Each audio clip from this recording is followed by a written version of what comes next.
Step 3 bending moment calculation.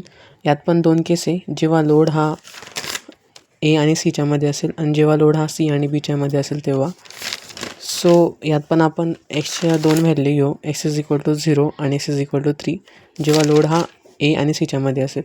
So bending moment is equal to जेव्हा load A आणि सीच्या मध्ये असेल तेव्हा या आर बीला इकडे अँटी क्लॉकवाईज ट्रॅव्हल करावं लागेल या सेक्शनपर्यंत येण्यासाठी. सो आर बी इंटू 10-3 म्हणजे 7 आपलं डिस्टन्स भेटून जाईल. आणि यात असं आहे इथं बेंडिंग मोमेंट कॅल्क्युलेशन करताना की निगेटिव्ह असो का पॉझिटिव्ह असो डायरेक्शन लोडची ट्रॅव्हल करताना इथं दोघी वेळेस पॉझिटिव्ह साईनने इंडिकेट करायचं आहे. सरांनी हेच सांगितलेलं आहे. So bending moment 1 is equal to जर आपण x/10 म्हणजे इथं एक्सच्या जागी 0 पुट केला तर आन्सर 0 येईल. आणि बेंडिंग मोमेंट 2च्या वेळेस जर आपण एक्सच्या जागी 3 पुट केला तर 3/10 0.3 इंटू 7 2.1. आणि जेव्हा लोड हा बी आणि सीच्या मध्ये असेल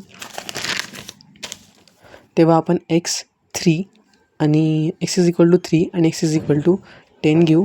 आणि आर एला या सेक्शनपर्यंत ट्रॅव्हल करण्यासाठी 3 मीटरचं डिस्टन्स ट्रॅव्हल करावं लागेल. So R A into 3, R एची व्हॅल्यू आहे 10 - x/10 इंटू 3. एक्सच्या जागी आपण पुट करतो आहे 3 आणि 10.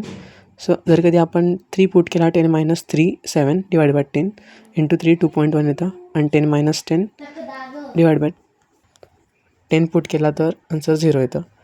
सो दोघींचा आहे 2.1 आन्सर. म्हणजे इथं मॅक्झिमम बेंडिंग मोमेंट 2.1वर फाइंड होते. तर एक नॉर्मल ट्रायंगल काढून घ्यायचा इथं असा, पॉझिटिव्ह साईन द्यायचं आणि बस एवढंच. आता हे ज्या एवढ्या पण स्टेप झाल्या ह्या नॉर्मल प्रॉब्लेमसाठी होत्या, ज्याच्यामध्ये की डिस्क्रिप्शन दिलेलं आहे क्वेश्चनमध्ये, त्या हिशोबाने डायग्राम काढायचे आहे. जर कधी क्वेश्चनमध्ये डिस्क्रिप्शन दिलेलं नाही आहे आणि डायग्राम डायरेक्ट गिवन आहे तर क्वेश्चनमध्ये असं दिलं असेल की शिअर फोर्स आणि बेंडिंग मुवमेंट काढायची आहे तर तेवढं काढायचं. आणि जर असं दिलं असेल की मॅक्झिमम शिअर फोर्स आणि मॅक्झिमम बेंडिंग मुवमेंट काढायची आहे आणि बाजूला लोड्स दिले असतील 3-4 एक्झाम्पल, जसं की